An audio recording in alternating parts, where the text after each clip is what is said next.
في وسط الدوري اللي مش راضي يخلص والماتشات اللي بتتلعب كل يومين، نوادي بتحقق بطولات ونوادي تانية غرقانة في ديون، وفي اللي بيصارع شبح الهبوط. تيجي أخدكم معايا عالم افتراضي، عالم نتخيل فيه سيناريوهات ممكن تقلب الموازين وتحل الأزمات، وتكون قاعدة رايقة نفصل بيها شوية من التعصب والضغط. في المستديرة هناخدك عالمنا الافتراضي للزمالك، ونشوف مين الشخص اللي ممكن يظهر فجأة وينقذ الزمالك من أزمته المالية، وإزاي ممكن النادي يتغير تماماً بوجود شريك استراتيجي. تعالوا معايا ندخل عالم الافتراضات ونجاوب على كل التساؤلات دي ونشوف السيناريو اللي ممكن يحصل.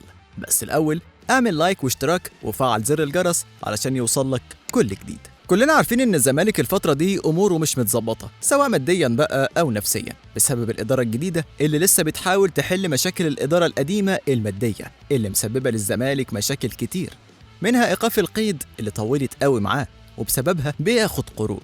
واخر حاجة مجلس ادارة النادي اخد قرض بمبلغ 71 مليون جنيه. طبعا زمانك شايف انه المبلغ ده كبير، بس خليني اقولك ان الفلوس دي طارت في اقل من نص ساعة بسبب الازمات اللي عنده من مستحقات متأخرة وضرائب وفلوس مديرين العاب صالات، وكمان مش هيغطي التكلفة. دوامة النادي كل ما يحاول يخرج منها ويشم نفسه يلاقي عليه فلوس. الله، امال كان بيدفع لمين كل ده؟ ده غير ان مفيش استقرار فني واداري وتذبذب اللعيبة ومفيش خطة واضحة للمستقبل. من الاخر الزمالك بينهار. مشاكل من وجهة نظري مش هتتحل غير بمساعدة.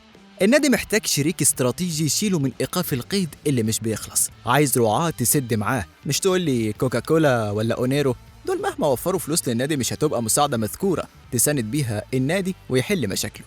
النادي عايز حد يمشي معاه خطوة خطوة في العقبات دي، كأنك هتعلم طفل المشي، مجهود كبير، عايز حد شاطر وفاهم. تخيلوا معايا رجل أعمال، حاجة تقيلة كده في البلد يعني، يقرر يتدخل ويمول الزمالك في ظل الأزمات المالية اللي بيعاني منها النادي، ووقف القيد اللي منعه من التعاقد مع لاعيبة جديدة، ويدفع مستحقات اللاعيبة الموجودة بدل ما هي متأخرة. حد يكون المنقذ. تخيل معايا يكون مين بقى؟ أبو هشيمة؟ تخيل معايا، هو التخيل بفلوس يا عم؟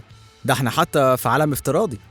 وجود أبو هشيمة هيكون زي المصباح السحري للزمالك، وحلال العقد والدعم المالي الكبير اللي يقدر يقدمه ممكن يحول أزمة الديون ويفتح باب التعاقدات من جديد.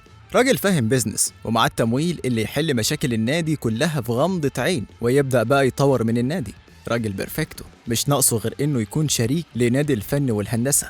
يعني يا عزيزي هو الأهلي أحسن منه في حاجة؟ زي ما إبراهيم العرجاني الشريك الاستراتيجي اللي هيساهم في تجديد النادي الأهلي وتمويل الصفقات باتفاق اتقال عليه صفقة القرن، وعمل حبة خطط مستقبلية زي استاد الأهلي اللي هيتم إنشاؤه عن طريق تحالف يضم 3 شركات وطنية، منها مجموعة شركات العرجاني، وغالبا خلاص بدأوا يشتغلوا في المشروع ده. وغير الاستاد هيكون في مستشفى وفندق وملاعب فرعية ومتحف ومول تجاري، مشروع تكلفته وقيمة استثماراته 2 مليار جنيه. ناس بصة للمستقبل وعارفة قيمة النادي واسمه اللي كفاية تغطي التكلفة وأكتر كمان.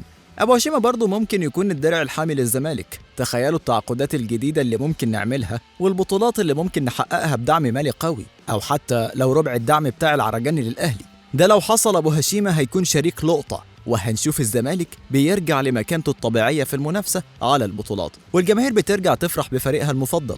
تخيل كده أبو هشيمة بيحتفل مع اللعيبة والإدارة بالفوز ببطولة غالية، والزمالك هيكون أخيراً لقى منقذ حقيقي ينقله لمرحلة جديدة يرجع بيها حتى لو 10% من أمجاد الماضي.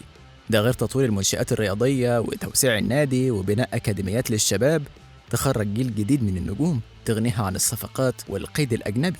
السيناريو ده حتى لو كان مجرد افتراض بيخلينا نتساءل، هل أبو هشيمة فعلا ممكن يكون الدرع الحامي الجديد للزمالك؟ وهل يقدر ينقذ النادي من الديون ويحقق طموحات الجماهير؟ الأسئلة دي ممكن تفضل بدون إجابة دلوقتي، لكن الأكيد إن الزمالك محتاج منقذ، والوقت هو اللي هيكشف الحقيقة. انتم كمان شاركونا برأيكم في الكومنتات، وشايفين أبو هشيمة هو الشريك المناسب ولا عندكم اقتراحات تانية؟ ما تنسوش تعملوا لايك واشتراك وتفعلوا زر الجرس علشان يوصل لكم كل جديد.